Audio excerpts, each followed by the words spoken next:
We're back for our daily college basketball best bets here on Wednesday, March 11th. We've got college basketball all day long today, with obviously all of the conference tournaments now officially underway, except for the Ivy League because, they're special. But other than that, we've got all the big conference tournaments officially starting today. SEC joins the picture today. You get the Big East starting today, and we start to get bigger and better matchups in the Big 12, in the Big 10, etc. We've also got some championship games today in the Patriot League, in some other conferences as well that we're going to get to, the Southland later in the video. Again, we've got a lot to cover today, 5 best bets, and of course at the end of the video we're going to go over every single college basketball conference tournament. There's a lot of college basketball today. What can I say? This video might be a while. I cannot lie. There's at least 12 tournaments today. I mean, the Big West is starting. We've got a lot to go over. And again, folks, before we get into the video, make sure to hit that subscribe button down below for some more daily college basketball best bets here on the channel. Also on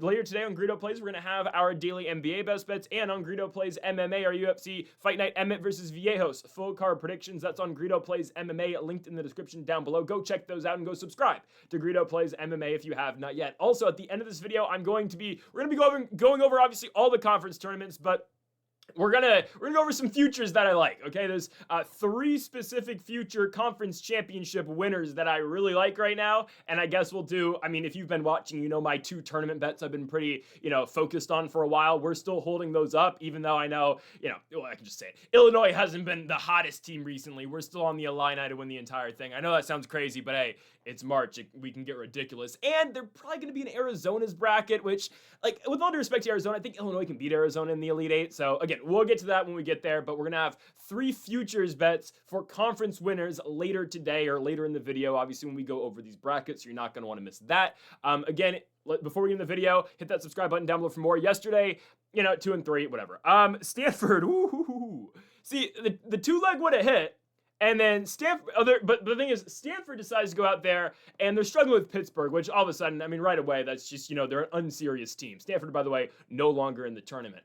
Stanford proceeds to fight back that entire second half. They take the lead. Abuka Okori gets an and 1. They foul out Cameron Corrin. Okay.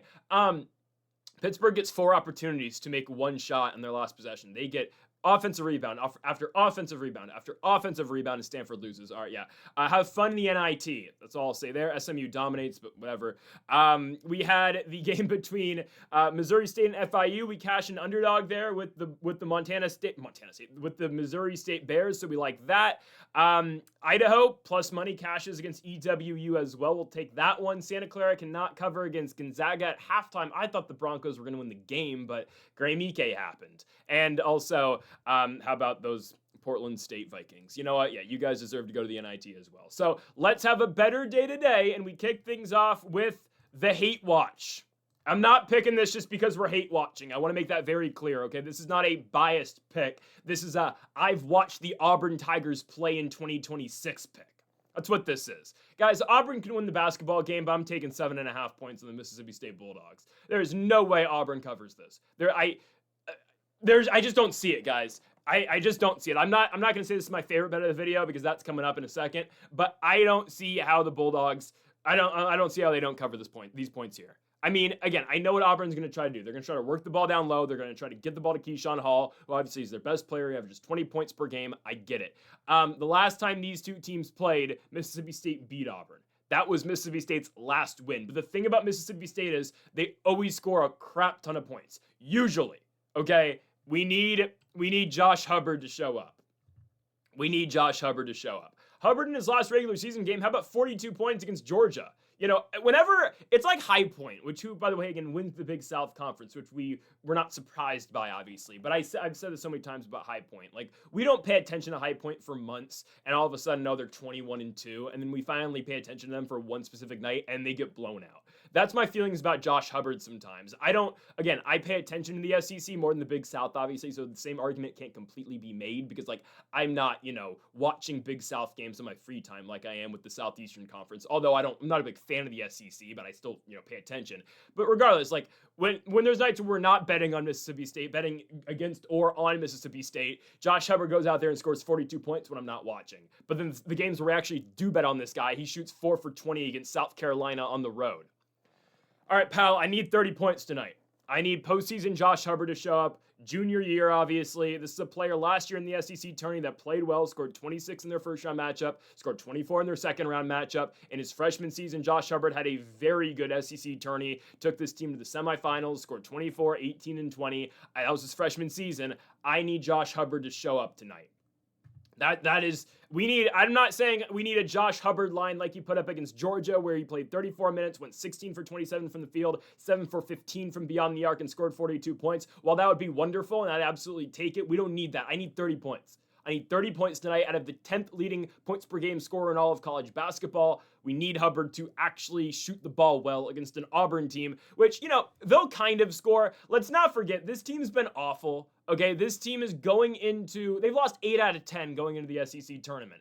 And likely, let's just say, with a win, Auburn's probably getting into the NCAA tournament. Now, I'm starting to believe that the committee, regardless, Miami could lose tomorrow to the Ohio Bobcats. Oh yeah, the MEAC doesn't start till tomorrow either. But regardless, right? Miami of Ohio could lose tomorrow to UMass, which I don't think they're going to do. If they're going to lose, it's going to be Akron.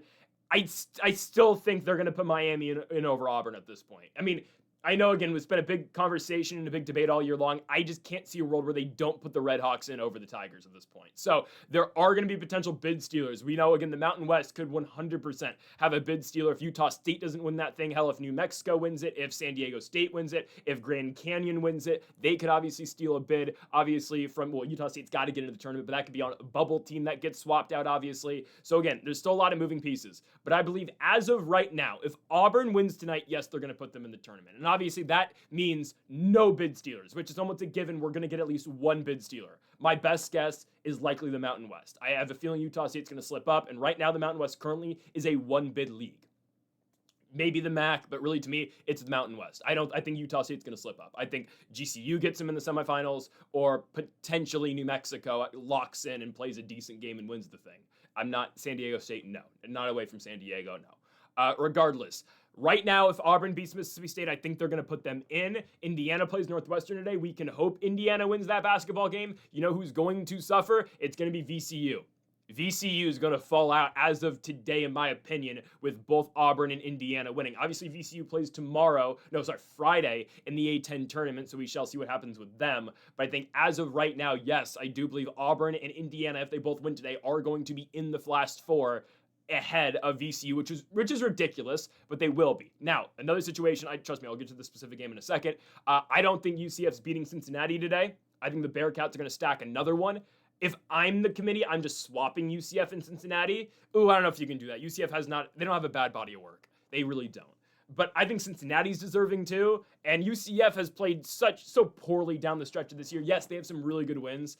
I don't know. If they lose to Cincinnati, there's going to be some uncomfortable conversations about, okay, where's UCF compared to Auburn? Where's UCF compared to Indiana? I think they should get in over both of them, but again, momentum in March. If you don't win a single game in your tournament, where are you at? Okay, Mississippi State versus Auburn. I think Auburn probably wins, but I'm not sure on that. I think Mississippi State easily does cover, though. Again, it's just the scoring out of Mississippi State. We need a decent scoring night, though. We can't have a game where they put up like 64 against Missouri or 74 against Florida. I need them to score 90. If they score 90, we're fine. And yes, that is much easier said than done, but the only regular season matchup played between these two teams, game was in Starkville, Mississippi, and the Bulldogs win 91-85. They get off to a hot first half. 49-33, they outscored the Tigers. Second half, they're kind of coasting.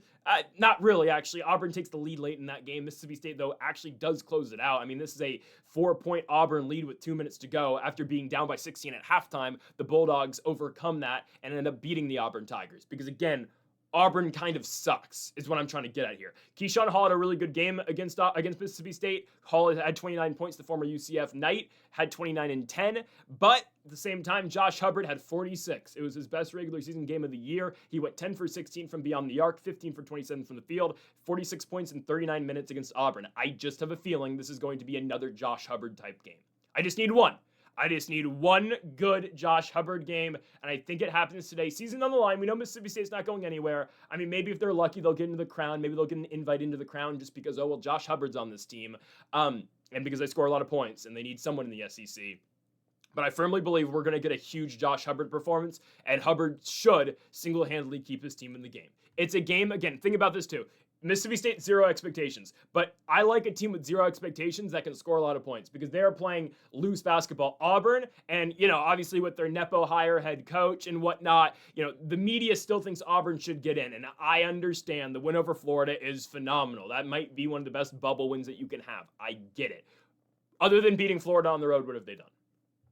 We can't just put them in the tournament because they won one game. Just like we can't put Stanford in the tournament. Oh, just because they went to the East Coast and they beat NC State. We can't know. Stanford's not a tournament team. Auburn's not a tournament team. If you're on the bubble, you need to win in March. That is the truth. If you're on the bubble, you need to win at least a couple games in your conference tournament. I'm going to say the same thing about Indiana. I think Indiana, their season comes down to if they can beat Purdue. I don't think they're going to. I think Indiana's a non-tournament team. But if Indiana does pull off Northwestern and Purdue in back-to-back days, okay, you can't deny them anymore. There's a chance they lose to Martinelli, though, today. I would not be surprised. They shouldn't. I think we'll get to Purdue IU tomorrow, hopefully. I'll be the game of the day. I'll be pumped for it. Regardless of all that, though, I am going with the Mississippi State Bulldogs to cover the points against Auburn. The high-scoring nature of Mississippi State makes it very difficult on Auburn. They need to just play solid defensively against Keyshawn Hall. I'm not really concerned about any of the other Auburn Tigers because it's just SEC basketball. Yeah, they can all score, obviously. I mean, again, we'll see what we get beyond Josh Hubbard for Mississippi State. We're cheering you on, Jaden Epps. We need a great game out of Epps, just be a supplemental scorer. We're looking at the bigs, obviously, in Quincy Ballard and in Akor. I need Quincy Ballard to do something tonight. Again, he's probably going to get the Keyshawn Hall matchup, or they just go Akor on him. We shall see. I just think 7.5 is too many. I think 7.5 points is too many for the Mississippi State Bulldogs. They won the first matchup in Starkville by 6. Games on a neutral site, obviously, for the SEC tournament. I'm going to go with the Mississippi State Bulldogs to cover the points. Give me the 7.5 against Auburn. Auburn is not that good. Again, they're going to be pressing. There is still expectation for them to get into the tournament. Mississippi State's playing free. Mississippi State's playing loose. They're going to find a way to keep this game close. They may not win, but plus 7.5 feels good enough for me. High-scoring game favors us. Bulldogs plus with the points against Auburn. On to our second best bet of the video, we move to the Southland Championship game. This is not my favorite bet of the day. My favorite bet of the day is coming up, and yes, it's with a pretty crappy game, but you'll hear why I like it so much. Anyways, we've got McNeese taking on Stephen F. Austin in the Southland Tournament Final. Give me McNeese. I know Stephen F. Austin's beaten McNeese twice this season. There's a reason we're doing this. The game's at McNeese. I don't know why the Southland Tournament's at McNeese, but it is. So I'm going to take the home team. Guys, we're looking at the Big Sky. And yesterday, right, Idaho beats Eastern Washington like we expected. Home teams in conference tournaments usually play pretty well. Idaho's in their own home state, and they went from 7 seed to being favored tonight in the Big Sky Championship game. Huh?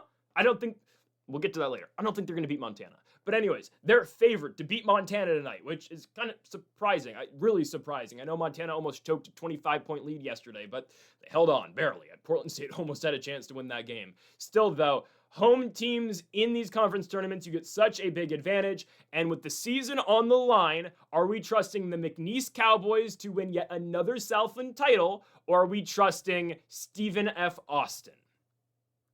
Think about that. McNeese champions in 2024-2025. Obviously, last year they beat Clemson in the first round. 23-24, obviously, they made the tournament, lost to Gonzaga. Back-to-back Southland tournament champions. I think they make it 3. I think they do. I think they make it 3 consecutive wins, or just championships, I guess, in the Southland. I know they are 0-2 against they're 1-1 against Stephen F. Austin this season. I think I said 0-2 earlier. They won the first game by 2 points, lost the second game at Stephen F. Austin. Games at home for McNeese. I assume they're going to have a pretty good crowd for this game. They should. It's the championship game. And yeah, I don't love McNeese's triple overtime victory yesterday. I don't love it. But at the same time, Stephen F. Austin barely got by Corpus Christi. And arguably, should have lost that game. They escaped. That's the truth to it. They escaped against Corpus Christi. Corpus Christi had so many opportunities to win that basketball game. It is what it is. Stephen F. Austin, almost chokes it. They missed the free throw at the end of the game. Corpus Christi can't convert. And that's a game, again, that was supposed to be automatic. And don't get me wrong, McNeese beating the Vaqueros is supposed to be automatic too. But here we go. 2 teams, that barely got by in their last games. We get the 2 best teams in the Southland, the game that we've been expecting this entire season in the Southland Tournament Championship. And we get it. I'm going to go with the team that's, been here before and won. Again, this has been a great year for Stephen F. Austin, but this is just another year for McNeese. And yeah, the Lumberjacks, 28-4 this year, 20-2 in the Southland Conference. They're not a tournament team with a loss, though, because they did lose to Fresno State with their non-con schedule. But it's a huge spot. Obviously, win it and you're in. I'm taking the team at home, though. I mean, again, it's just simple. McNeese is at home. Game's in Louisiana. It's a home game for McNeese. It's not a home game for Stephen F. Austin. There's not much else I can say. McNeese wins their last game at home against the Vaqueros. Good attendance. It's a bunch of McNeese fans. There's 5,000 people in the building. That's pretty big for a conference tournament game. And yes, again, very high scoring for McNeese overtime game. Larry Johnson scores 27 in the victory. McNeese wins it 84-80 in triple overtime. Yes, that is absurd, but they found a way to do it. They found a way to survive and advance, and of course, that is the name of the game in March. Stephen F. Austin coming off of their win against Texas A&M Corpus Christi, again by 2 points. And the way the Southland tournament's designed, obviously, right? Both these teams just have to play one game to get into the championship game. It's not exactly like the WCC tourney, but it's like, for the top seeds, it, functions the same. Obviously, up until that point, it's not exactly that way, but you got to win one game, you're in your final, and that's what both these teams have done. I think McNeese gets it. Again, it's just the experience and it's the winning culture. That's all it is. And again, I know, personnel's different. I understand staff's different. I get it. You play at McNeese, you're expected to come in here and win the Southland tourney. They're at home. I think they do it. And again, the biggest factor in this game is Larry Johnson. It is. Larry Johnson, true freshman, comes in here, has fit seamlessly into the college basketball landscape, again, averaging 17 points per game this season. As for Stephen F. Austin, you're probably looking at, I would assume, Keon Thompson being their leading scorer yet again tonight. Thompson put up 24 against Corpus Christi. He's a senior point guard, averaging 18 points per game. Second season at Stephen F. Austin after back-to-back seasons, kicking off his collegiate career over with the UMass Minutemen. And I think, again, the way this game stylistically played, McNeese in a low-scoring game, I'm comfortable. In a higher-scoring game, I'm comfortable too. I get it. The record looks really good for Stephen F. Austin. I'm just not trusting them to go into McNeese and win. And that's the thing, again, it's a home game for McNeese. Who has gone into McNeese this season and won? I'll wait. Nobody. Nobody's come into McNeese and beat them all season long. And yes, technically, it's a neutral site game. It's in Lake Charles, Louisiana. It's in their arena.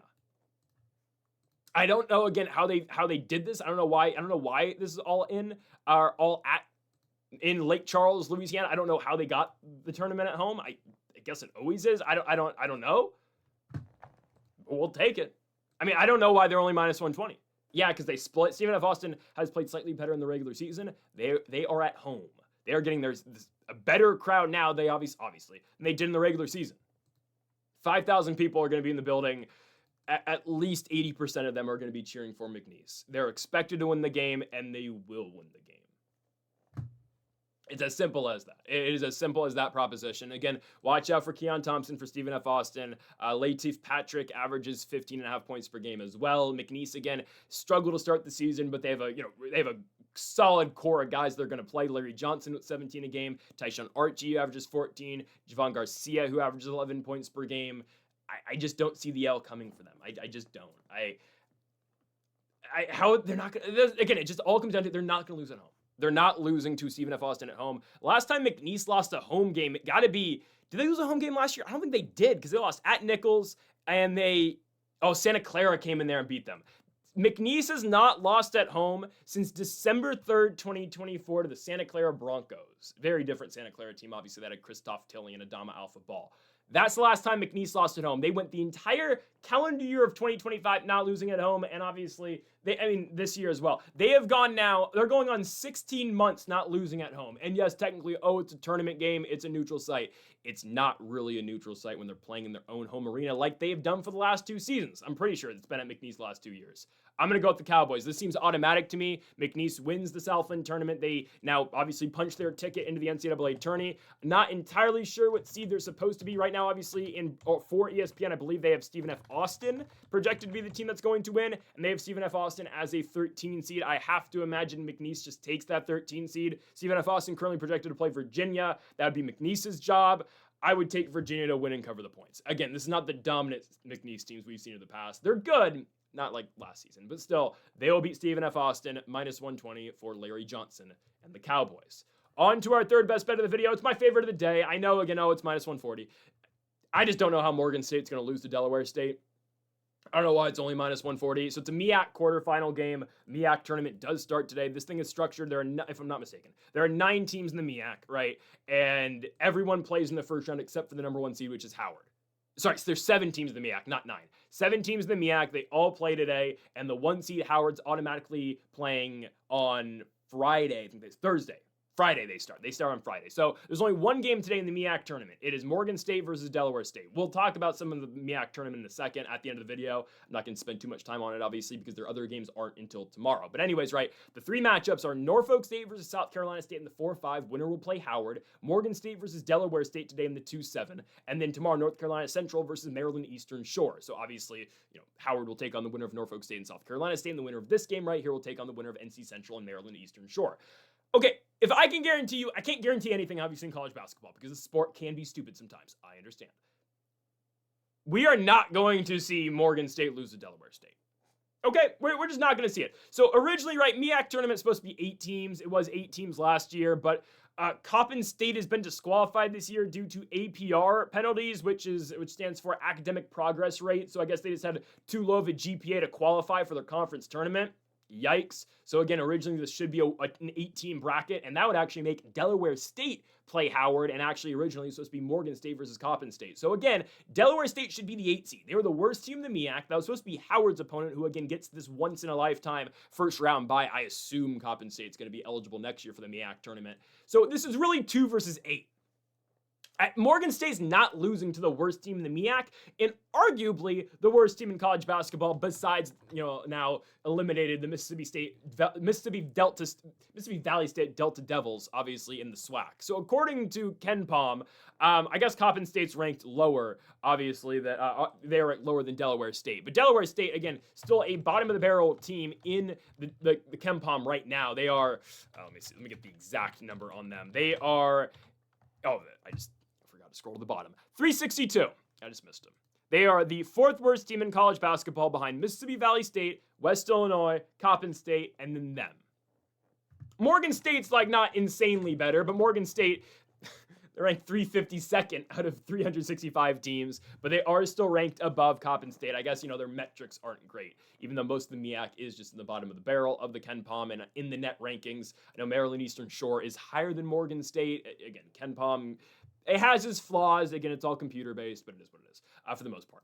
Regardless, Morgan State should not lose this basketball game to Delaware State. These 2 teams played twice in the regular season, and Morgan State won both of them. They survived the game in Delaware, winning 80-79. They win the second matchup in Baltimore, Maryland, again against Delaware State, 82-68. We should just see domination, which I know domination's hard to kind of really expect in the MEAC conference because it does feel sometimes any team can beat any team. But if I can rely on Morgan State to do anything, it's the fact that they can beat bad teams. We've seen it out of this Bears team earlier on in the year when we had them against the Niagara Purple Eagles, who, again, will shorten that team, turn it around at the end of the year this season in the crazy Metro Atlantic Conference, I will say. And by the way, who told you Siena was winning the Metro Atlantic? Who told you the Siena Saints were going to win the MEAC, the Metro Atlantic? Told you they were going to beat Merrimack. Told you Merrimack was fraudulent. I said it weeks ago. Siena was the best team in that thing, and they did it. So there you go. Anyways, no, I'll be honest, wasn't confident enough to bet on it yesterday because it's Metro Atlantic basketball. But hey, did tell you they were going to win the entire thing weeks ago. We've seen Morgan State beat up on bad teams this season. And in the conference, Morgan State did go 10-4. Overall record is 14-15, which is not great. But still, I do like them to take out Delaware State. Delaware State mightily struggles to score. They are coming off a victory in their last game. But the thing is, Delaware State couldn't beat anybody in the MEAC other than Maryland Eastern Shore, who again is ranked higher than Morgan State in the KenPom. That's the only team Delaware State beat all year in the MEAC. They went 2-12, beating Maryland Eastern Shore back on the 31st of January, 65-57. And in their last regular season game on the road at MES, I think that's what they go by, 57-56. What? They're not winning back-to-back games. That's first of all. They're not going to win back-to-back. 2, they haven't beaten anybody in the conference other than Maryland Eastern Shore. Maybe if they got Eastern Shore again in this matchup, maybe they'd win again, but that's not the opportunity they've been presented. It's not the game they've been given. Not going to lie, Delaware State's non-con wasn't horrible. They somehow in the year pulled off back-to-back wins over Delaware and Longwood. They went to Longwood and beat the Lancers. That was pretty surprising. Other than that, they don't have another win over a Division I school. They have 7 wins all year long. Eastern Shore makes up 2 of them. Delaware Blue Hens, Longwood, and then I believe it's 3 D2s. It's Holy Family University. Shout out, but Holy Family University. Keene, I don't know what that is, and Cheney School in Pennsylvania. Come on now. Come on now. Morgan State should clean up here. They should. They should clean up. This is a team that closed their regular season on back-to-back victories, beating Norfolk State, beating Coppin State. They won 4 out of their last 5 games to conclude the regular season, and they will have the best player on the court. Undeniably, undoubtedly, Alfred Worrell Jr. is the best player in this game. Senior guard out of Washington, D.C. Again, he's playing for his collegiate career at this point. Last year, did make the adjustment to Division I college basketball for his first year in D1 hoops. Played at USM, obviously Southern Miss. Transfers to Morgan State this year, becomes one of the best players in the MEAC conference, averages 17.5 points per game. He's coming off a 20-point performance against Coppin State in their last game. And again, I don't think there's any player in this game that is better than him. Ponce James is the leading scorer for Delaware State. He averages 13.5 points per game. Undersized one. He's 5'11", out of Bridgeport, Connecticut. He's a sophomore. I'm coming off of a freshman year last year where he only averaged 4 points per game. He's made that jump this year to average 13. Other than James, Delaware State does not have another double-digit scorer. The closest thing to that is going to be Miles Webb, averaging 9 points per game this year. Yikes, they lost Cameron Shell earlier in the season in MEAC play. He was another guard for this team, an experienced guard in his senior year, played 2 at NCAA and started at NCAA. He got injured early in the season for the Delaware State Hornets, so they've looked to Miles Webb as a secondary scorer. He's their big, came on huge in their last game, kind of got, from what I saw, kind of got squeezed out the rotation a little bit at the end of the year, came back, played the Maryland Eastern Shore game, got 34 minutes, went from getting like 15 minutes to 34, scored 21 points their last contest. I assume they're going to try to go back to him, to ride that wave of momentum, thinking that they maybe have found something. I doubt it. I mean, again, Morgan State should probably just double down low. They play one big. It's going to be Eugene Alvin. He's 6'7". He's had some really good games recently, so we might see that matchup. Alvin's a 7 points per game scorer this year, but he's put up double digits in his last 6 games, put up 20 a couple games ago. So I think we're all really sorted out for Morgan State. Again, the games they've played recently have been great. I know Delaware State is coming off a victory, and there is momentum that comes with that. But again, let's think about the whole picture here, and let's think about the grand scheme of things. Delaware State's a 2-12 team this season, and they're 7-22 in the conference. Sorry, 2-12 in the conference and 7-22 overall. Okay, I don't think they're going to beat Morgan State. I understand minus 140 is not always the price we want to pay for these, but I don't see Morgan State losing. And I understand this is kind of a difficult proposition to ask a team that is below 500 and one of the worst teams in the KenPom to win a game at minus 140. But I do think this one's pretty safe. We've watched Delaware State this season. They are very awful. They struggle to score. They average 60 points per game. Again, this doesn't tell the whole tale, but it does at the same time. Season-long average, Delaware State averages 61 points per game. Morgan State averages 76 points per game. 15 more points per game averaged by Morgan State. They're the better shooting team. They're the better scoring team. Defensively speaking, I do think Morgan State is better too. Obviously, their points allowed is higher on average than Delaware State, just because Delaware State's getting the crap beat out of them. They get to play backups at the end of their games. And Morgan State, again, they play a more up-tempo game. I think they're going to be fine. I think everything really sorts out to a Morgan State victory. Give me the Bears to advance in the first round of the MEAC tournament. The only game today in the MEAC. Morgan State wins and gets ready for their next matchup in just a few days. On now to our fourth best bet of the video. We move to the Patriot League Tournament Championship game. My goodness, what a matchup as the Boston University Terriers go on the road to Bethlehem, Pennsylvania to take on the Lehigh Mountain Hawks. Patriot League obviously is all on-campus sites all the way through the finals, which obviously this is. And here it is, BU versus Lehigh. Boston University is favored against a team they have lost to twice in the regular season. And on top of that, they go away from Boston, obviously, and have to go to Pennsylvania to take on Lehigh. I'm riding with it. Give me BU. Sometimes in March, guys, there are just teams of destiny. That's what BU is. Not saying teams of destiny, they're going to win a game in March or in the tournament. No, okay, they're probably going to get stonewalled in the first game that they play in March. I mean, right now, really? ESPN thinks the Patriot League champion's going to have to play in the first 4? Are we serious? Seriously. Okay, so never mind. Eastern Washington's projected to... Wait, why is it still Eastern Washington on here? Okay, so that means... I get Montana having to play in the first 4. So according to ESPN, I'm just trying to think, are there not any... I guess if Furman's a 15, Tennessee State's a 15... Tennessee State should not be a 15. They suck, but I guess their record wasn't bad. Okay, I guess. So currently, according to ESPN, Siena's going to be a 16 that gets to skip out on Dayton. the winner of this game is going to get to play in the first four, which again, I've gone on that little tangent before, and I stand by this.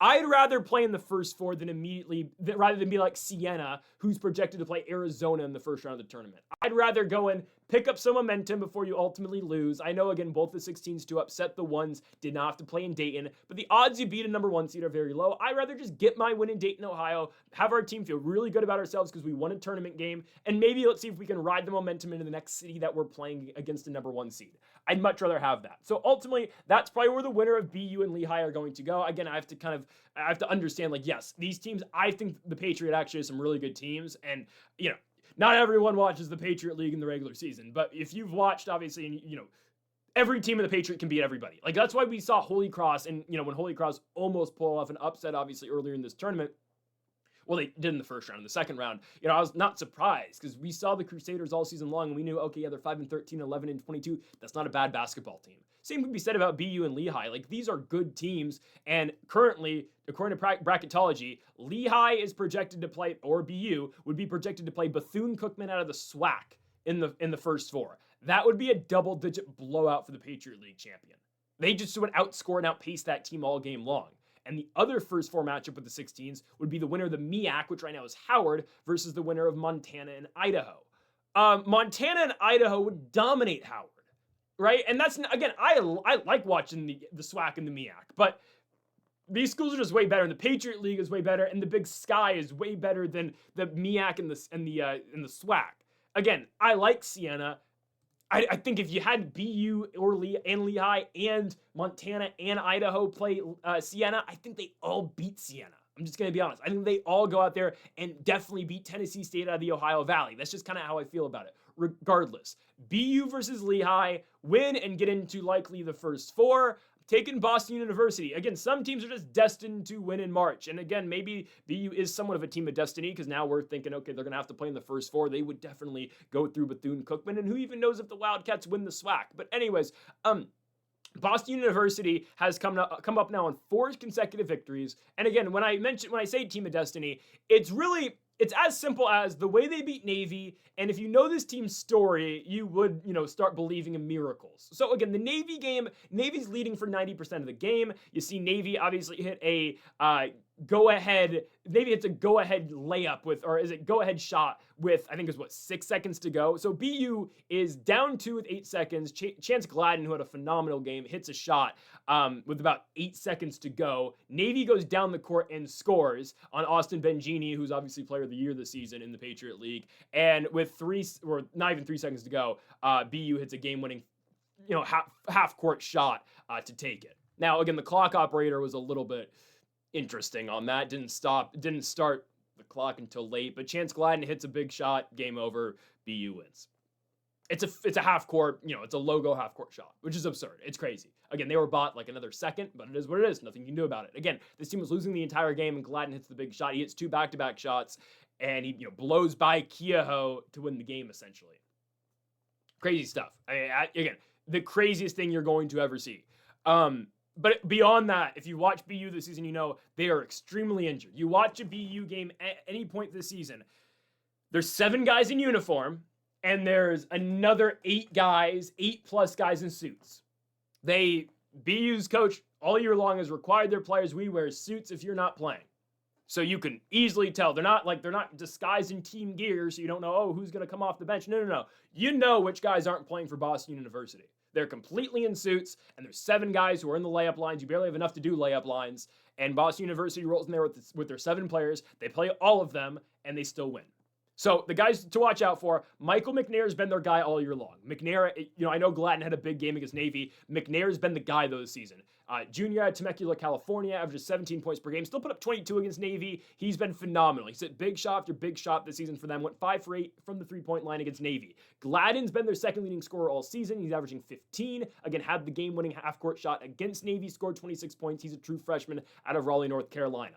Also got to watch out for Ben Defty, a serious difference maker down low. He's been forced to play so many minutes because of all their injuries, and he fouled out in the Navy game, only played 25 minutes. But he is a true factor down low. 7-foot tall center out of Germany, real difference maker in the Patriot League, considering not all of these teams have good bigs. Navy did, but obviously Navy is now eliminated. Lehigh, we thought, was going to beat Colgate at home, and that's exactly what happened. We had Lehigh in that game, and Hank Alvey had a phenomenal outing. He had 30 points in 35 minutes. Alvey's a guy who's going to attack the basket at will. He's a 6'9" big for the Lehigh Mountain Hawks, and he doesn't operate as their 5 because that is going to be Edouard Benoit. Still, though, you want to drive against Ben Defty? Be my guest. I know Defty is prone to foul a little bit, but I'm okay with this. Try to go drive in on this guy who arguably is the best defensive big in the Patriot League. I know, again, that Lehigh won both regular season matchups, but okay, they won the first game at BU by 2 points, where Boston University completely choked the end of that game. I know they were trailing for most of the game, but they ended up going up by 3 with 8 seconds left in the second half. They missed a horrible shot by Ben Defty, and Lehigh went down the court, hit a 3, sent into overtime, and obviously from there, the Mountain Hawks won. But it was a game that BU just gave up at the end, or just let Lehigh win. And the second matchup was a 3-point victory, 70-67 for Lehigh. We expect a lot more points in this game. We expect a higher pace game, and I think BU takes it. I don't care the game's in Bethlehem, Pennsylvania. BU's been this close to taking down this team all year long. Tonight's the night they actually execute on that, and they actually convert on that. I'm going Boston University. I'm pumped for this game. This is the game of the day for me. I probably didn't put it in the thumbnail. I'll probably put Mississippi State and Auburn in the thumbnail. I don't know. I haven't made it yet. But regardless, this is the game I'm most looking forward to. I can't wait for BU versus Lehigh. Again, winner of this game is probably going to have to go to Dayton and play in the first 4, but that's fine with me. I want the winner of this game. Again, I hope it's BU, but if it's Lehigh, I want both these teams. I want the winner of this team, regardless, to go to Dayton and win. That's no disrespect to Bethune-Cookman, and I like the SWAC. I do. But I want to see the Patriot League continue to get put, at the highest level. I'd be excited. Right, winner of this game, or winner of that first 4 matchup would go and play Florida in the first round. Hey, mate, BU can put points on Florida. I'll tell you that. They wouldn't survive. They wouldn't, lose by less than 20. But they could put points on Florida. They may lose 100-70, and okay, you'd be okay with that performance. I'm going Boston University here. Again, I haven't even talked about Nasir Whitlock. Again, Alvey was the guy in that matchup against Colgate. Whitlock played really well too, though, scored 22 points. Obviously, he had the full court buzzer-beating shot against Holy Cross. So both these teams have had buzzer-beating improbable wins. Obviously, BU's a little bit more improbable considering they're on the road versus the number 1 seed and losing. Lehigh's buzzer-beater was against the last seed, the lowest seed in the tournament in Holy Cross, and it was at home, and the game was tied. Regardless, they're both phenomenal plays. Both these teams have been just so great getting to this point, but if you really dive into the Boston U story and the way that they've adapted and really shifted their season all year long and have just found ways to survive, you can't stop but really appreciate this team. And I do believe they've dealt with all of this adversity perfect, and they're going to go into Lehigh and win. It's meaningful too. They're favorites on the road at Lehigh. Vegas expects them to win. We expect them to win. Probability meters expect BU to win. I think they go into Lehigh and win the Patriot League. And on to Dayton they go, where they will win in the first 4. On to our final best bet of the video, we move to the Big West Conference. If you want something, I'll just say it now. If you want something late night in the Big Sky, I'm taking Montana to beat Idaho. I think that's where Idaho's run ends. Money Williams is going to make sure his team wins. Anyways, Cal Poly versus UC San Diego in the Big West. Can't wait. Big West tournament. This is what I live for here. Big West tournament in Las Vegas, Nevada, or Henderson, Nevada, whatever. Cal Poly, UC San Diego. Poly's beating UCSD outright. We're going to take the 5.5, but if you want the plus 205, yep, you take it. Poly's going to outright beat this team. I think they will. Regular season-wise, they split. Game in San Luis Obispo, Cal Poly won. Low-scoring game in the very odd Cal Poly low-scoring victory. Second game, Poly loses at UCSD 80-64. UC San Diego has done a phenomenal job stopping Cal Poly in both of their games. Again, Poly was just able to win that very rare low-scoring game for them. They won it 67-65. They won in the clutch moments of that game. UC San Diego led pretty much the entire way, and then Poly at the very end took it from them. They're going to figure it out against this team. They've already had 2 cracks at it. I think they'll shoot much better this time around. Again, they're just a team that doesn't really attack anything. They just keep, well, they do attack. They attack and kick. That's all Cal Poly does. They want to shoot three-pointers all game long, and they're very successful at doing so. Again, Poly, they are frustrating at times because they don't play defense, but here's the thing. They just need to get SD to start running with them, because if you force UCSD to run with you, well, if UCSD has to run to win a basketball game, they're not going to win. They are a slower-paced defensive team. The top teams in the Big West, and you know what? Maybe this is what makes them the top teams in the Big West, but all these teams play good defense. Hawaii sucks. They just lost to the Beach to close the regular season. Hawaii's going to get booted in their first matchup. And UC San Diego, Irvine, Hawaii, UCSC, they all play really good defense. And you see these other okay teams like Northridge, Fullerton, Poly, they're really good offensively. Barbara and Davis are more of the two mixed types. Barbara can play defense and score. Same thing with Davis. But there's three very distinctive tiers in the Big West. The elite teams all are phenomenal at defense. The mid teams are all high-scoring teams who don't play defense. And then there's just Davis and Barbara that, again, don't do either all that well, so that's why they're mid, and that's why they both went 11-9. Right? Big West tourney is going to be exciting though, right? 8 teams make this thing. Today is Davis versus Santa Barbara and UCSD versus Pauley. The winner of this game will take on Northridge tomorrow, and obviously the winner of Davis Barbara will take on Fullerton. We'll go over the entire bracket at the end of the video, which again is not too long in advance now. But in this specific matchup, I like Pauley. I think Pauley overcomes their low-scoring point totals in the first couple matchups against San Diego. I really think so. I know the Tritons are really good defensively. All it takes is Pauley to get hot, though. UCSD's not a great shooting team. They'll have their nights, like the game at Hawaii, they were really good shooting-wise in the second half. A game at home against, Bakersfield, they scored really well. Last regular season game, they go to the Thunderdome over in Santa Barbara, and they only win by 1 point. Again, the Gauchos are good, right? Teams have gone into Santa Barbara and lost. A lot of teams have done it this season. But at the same time, too, if you're able to outpace San Diego, you should beat them. That's what Northridge did to them. Yeah, Northridge holds 2 wins over UCSD this season. That's what Fullerton did. Again, Fullerton, Northridge, they played the exact same. Fullerton, Northridge, Pauley plays a little bit different because Pauley takes way more three-pointers than those teams, right? Northridge and Fullerton, Northridge more than Fullerton. Northridge is going to work downhill. They're going to attack. Fullerton's not, Fullerton's more willing to shoot that three-point ball, and Northridge will too, but they are primarily looking to attack the basket in most of their games. Regardless, right? This is the style of team that San Diego struggled with all season long. If you play a defensive game against them, you'll lose. If you limit your possessions, play a slow-paced game, that's where UCSD is going to get you. If you are able to play a high tempo, you're able to play fast, you can beat this team. Fullerton, Northridge, USD did it to this team. USD went to La Jolla and beat UC San Diego this season. It is the method on how to beat them. You just play fast. Fullerton beat them twice. Northridge beat them twice. USD beat them twice. I know Pauley failed twice because Pauley just couldn't put the foot on the gas. Tonight is where they do it. They had the personnel to do so. We talk about these shooters all the time. There's 3 to be exact. It's Ahmad Musa, a sophomore out of Qatar, who averages 20 points per game. It's Caden Ward, who's a sophomore out of Stockton, who averages 14.5. And it's Peter Bondel, who averages 13 out of Slovenia. Bondel's been pretty mid recently, not going to lie. But he's still a three-point shooting threat. And that's the thing about Pauley, too. They're all three-point shooting threats. Everyone. Guzman Vasilik, who comes off, starts some, but plays 20 minutes a night. He's a shooting threat. Jess Isis, if he plays, I don't know, he randomly just pops in a lineup once in a while. He's good, he just doesn't play that much. It's weird. They randomly found a 6'10" point forward from France in the middle of the season. It was really weird. But he can shoot. Everyone on the team can shoot. Jake Davis can kind of shoot. They've got a bunch of shooters. Anyone on the, for the most part, Troy Plumtree will have games, right? When you play Cal Poly, you got to expect everyone on the court can shoot. Because that's just how they play, and they play up tempo. That's how they score 100 points in every other game. UCSD is not going to be prepared. If you remember last year in the the Big West tourney, Pauley won the first round. They upset Riverside, who was really good last year. The Cesspool, I'm not a fan, obviously, but that's a team that had Isaiah Moses, who's now at EWU, Barrington Hargis is now at Colorado. First round of that tournament last year, Pauley actually beats Davis. They upset Davis, and then they beat Riverside to get into the semifinals. And yeah, Irvine then cleaned them up, but still. Pauley has been good in the Big West tournament in the past, and I think they do it again this season. I really believe so. They didn't qualify for the tournament 2 years ago because they were awful. They were the worst team in college basketball. But this resurgence out of Pauley when they play, this up-tempo, fast and high-paced Cal Poly resurgence has been phenomenal for this team. They're a problem in this tournament. I've been saying for the very longest time, they are the team you don't want to see in the Big West.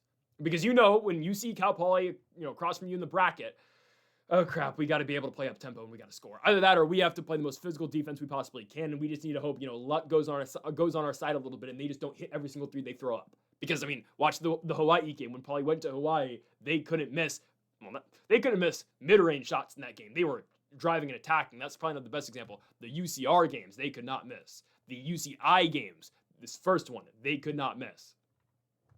The Long Beach games, didn't miss shots. UC Santa Barbara, we rave about how good that team is defensively. At home, Pauley beat them 89-79. They beat Irvine at home this season. They're a good team, and they score points. I don't think UCSD in the playoffs or in the tournament can keep up with that. Again, they want to play a slower paced game and play defensively against Pauley. Pauley knows they have no chance at winning that game. They're going to play up tempo. I think they're going to draw action out of UCSD's big and bold Dengit.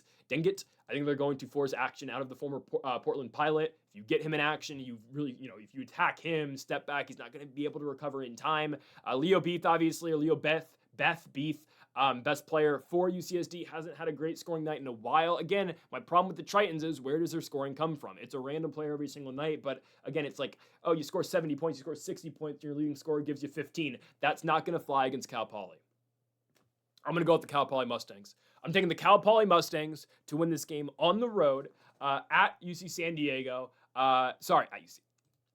In Las Vegas. They're going to win this game. We're taking the points at +5.5, but I absolutely love Cal Poly in the spot to cover the points. +5.5 for the Mustangs. Okay, so let's now take a look at all the conference tournaments today. Trust me, there's a lot, so let's lock in. Here we go. First of many, we start in the Atlantic 10. Only 2 games today in the A10 as we have LaSalle taking on the Bonnies of St. Bonaventure and Richmond taking on Loyola Chicago.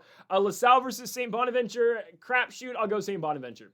Hesitantly, I'll go with the Bonnies. Richmond versus Loyola Chicago. Give me Richmond. Loyola Chicago has been awful this season. How about George Mason falling all the way down to a 5? This team was like 20-1 at this point this season, at one point this year, or 18-1 at this point, at some point this year. They're now the 5th seed. Watch out for GW.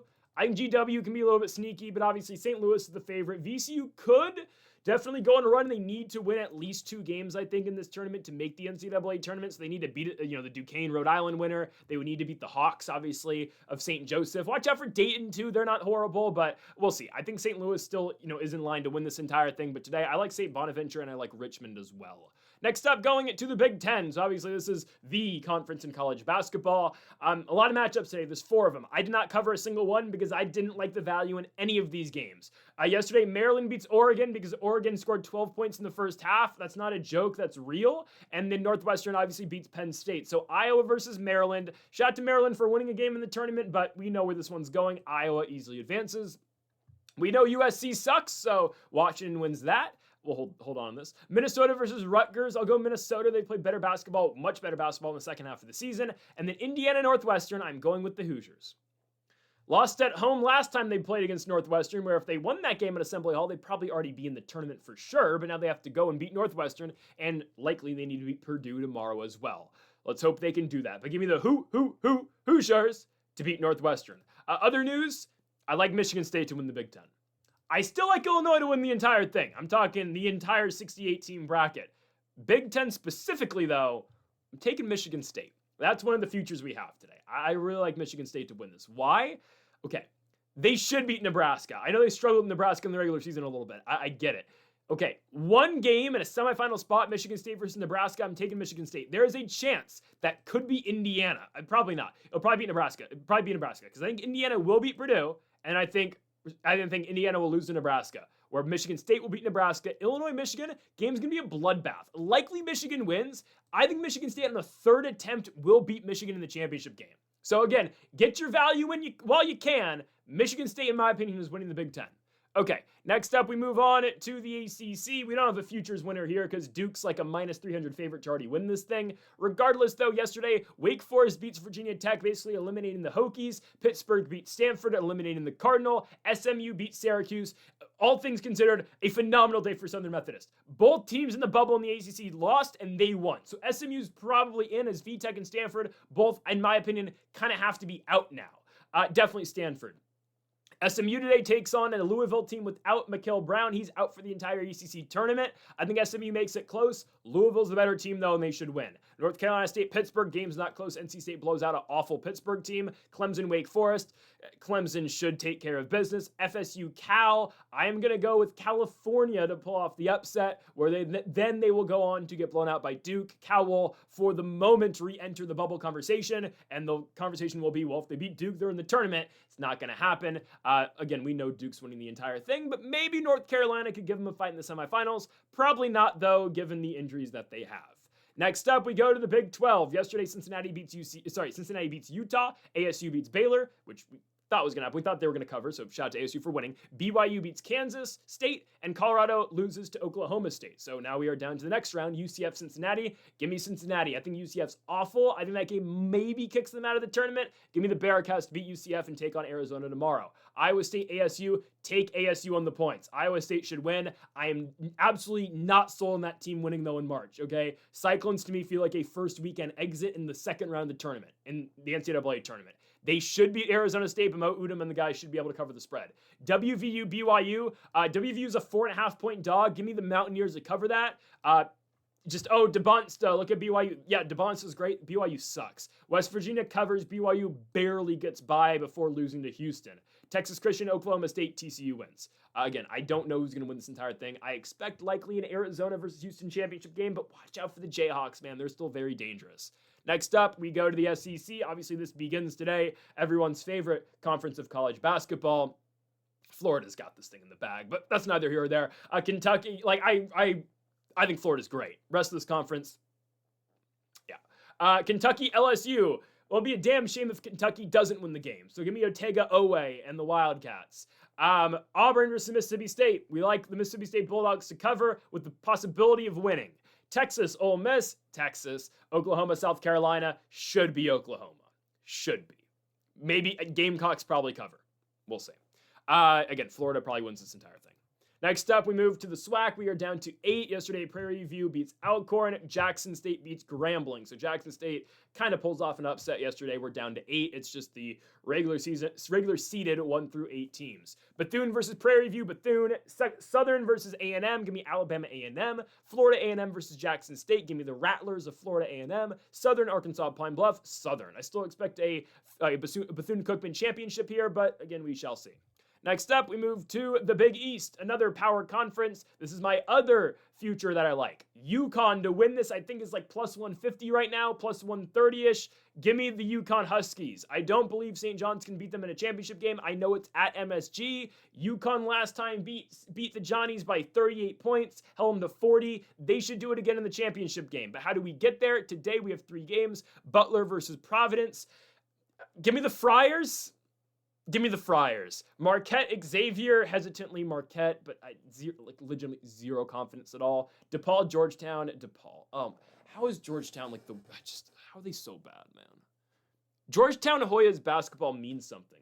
Most number 1 overall picks in NBA draft history have gone to which college, by the way? The Georgetown Hoyas. How are they so bad? How? It's disgraceful.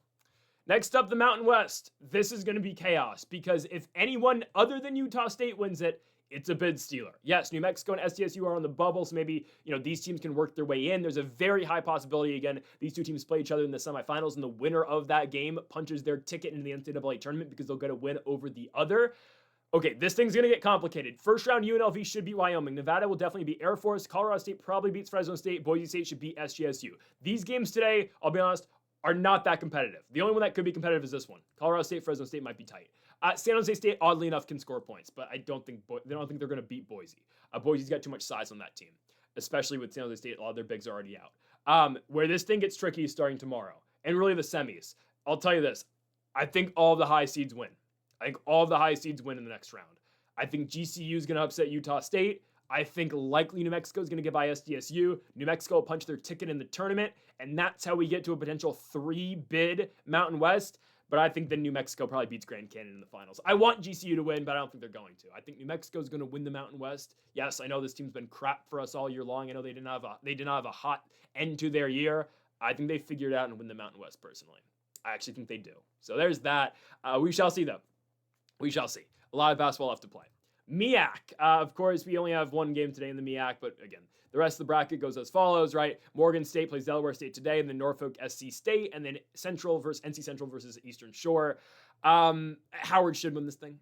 I do think Norfolk might give them some trouble, though. So we'll get to that on the 13th. Like Norfolk on the points is going to be phenomenal, I think. We need to see what that spread's going to be. But again, Howard probably favored. I don't know. Watch out for the Spartans. They've been here before. American is like the WCC now, and who would have thought Memphis is playing on the first day? Memphis plays today against Tulane. They're 4.5-point favorites. Memphis should not. If Memphis played the Radford Highlanders today, they shouldn't be 4.5-point favorites. Memphis, if they played my local high school team, they shouldn't be 4.5-point favorites. You get my point. Memphis is not good. Tulane should cover that spread. I don't know who wins. Honestly, give me Tulane. Memphis sucks. FAU, Temple, FAU. Who wins this thing? Probably USF. Tulsa might be able to beat Wichita. Probably not. It's probably going to be 1 versus 2 in the championship, and I would go with USF to win the entire thing. WAC. So the WAC tournament really got confusing because yesterday the WAC conference demanded Utah Valley paid them $1 million. What was the reason for that? There was some reason. Valley, what was it? They didn't want to pay something, whatever.